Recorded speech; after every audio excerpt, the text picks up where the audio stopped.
La prospection commerciale, un mot qui fait souvent un peu peur, non? Et pourtant, c'est le moteur, le carburant de toute entreprise qui veut grandir. Mais alors comment on fait pour passer de cet art un peu obscur à une science, quelque chose de prévisible, d'efficace?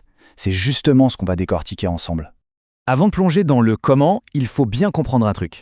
La prospection, ce n'est pas juste une ligne sur une to-do list. C'est une véritable chasse, et les enjeux sont énormes. On parle carrément de la survie de l'entreprise. Et pour parler d'enjeux, attention, voici le chiffre à retenir. Ça coûte 5 fois plus cher d'aller chercher un nouveau client que de garder un client qu'on a déjà. 5 fois, c'est énorme. Qu'est-ce que ça veut dire concrètement? Ça veut dire que chaque euro, chaque minute passée à prospecter doit être hyper ciblé, presque chirurgical. On n'est plus dans la dépense, on est dans l'investissement à haut risque. Et c'est là qu'on touche à tout le paradoxe de la prospection. C'est cher, ça demande des efforts, mais en même temps, c'est absolument vital. Pourquoi? C'est simple. Même avec le meilleur service client du monde, une entreprise perd naturellement des clients. La prospection, c'est ce qui vient combler ce vide et idéalement faire grandir le tout. Ce qui nous amène tout droit à cette règle d'or qui est pleine de bon sens. Prospecter tout le monde, c'est ne prospecter personne. Si on sait que c'est coûteux, la pire chose à faire, c'est de tirer dans tous les sens en espérant toucher quelque chose. C'est du gaspillage pur. La clé, ce n'est pas de prospecter plus, mais de prospecter mieux. Et pour ça, il n'y a pas de secret, il faut un plan. Ok, un plan. Mais comment on passe du brouillard, du chaos, à quelque chose de structuré, de maîtrisé? Comment on s'assure que chaque action qu'on pose est un pas calculé vers le succès? La réponse, elle est simple en apparence, mais super puissante en pratique. Un plan de prospection bien ficelé. Alors, pour construire ce plan, il y a un outil un peu barbare à prononcer, mais hyper efficace, le QQOQCCP. Derrière cet acronyme un peu bizarre, il y a en fait les 6 piliers de toute bonne stratégie. C'est simple. Pourquoi? Quel est l'objectif? Qui est la cible? Quoi? Qu'est-ce qu'on propose? Où va-t-on les trouver? Quand? Quel est le bon moment? Et enfin, la grande question, comment? Avec quelle méthode? Bon, c'est bien beau en théorie, mais concrètement, ça donne quoi? Imaginons une papeterie. Si sa cible, le qui, ce sont les enfants pour la rentrée, eh bien le quoi, l'offre, ça va être des cartables et des trousses à la mode. Et le quand, le moment clé, ce sera juin-juillet, juste quand les parents reçoivent les listes de fournitures. Logique. Maintenant, si cette même papeterie vise les étudiants, tout change. L'offre devient un ordinateur portable ou des classeurs, et le meilleur moment se décale à septembre pour la rentrée universitaire. On voit bien, même boutique, 2 cibles différentes, et hop, 2 plans de prospection complètement différents. Ok, le plan est posé.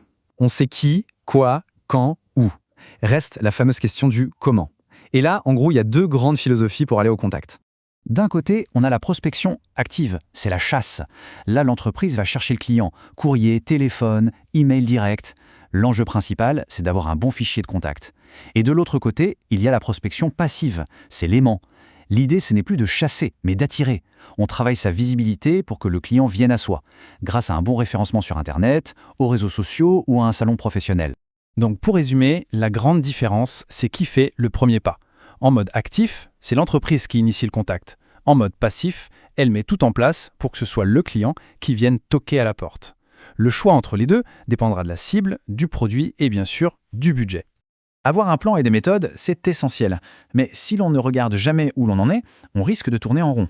C'est pourquoi la dernière étape, la mesure, n'est pas une option. C'est peut-être même la plus importante.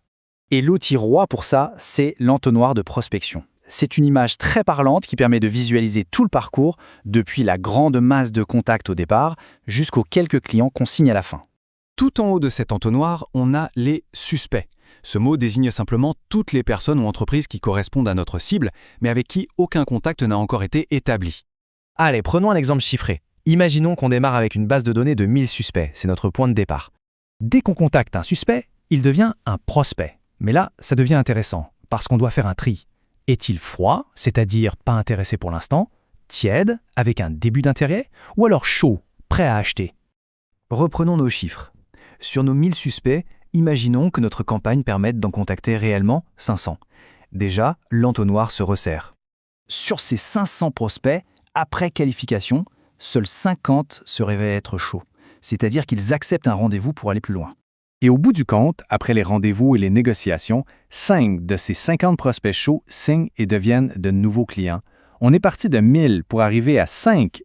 La magie de cet entonnoir, c'est qu'on peut calculer des indicateurs très concrets. Par exemple, sur 500 personnes contactées, on a eu 50 rendez-vous.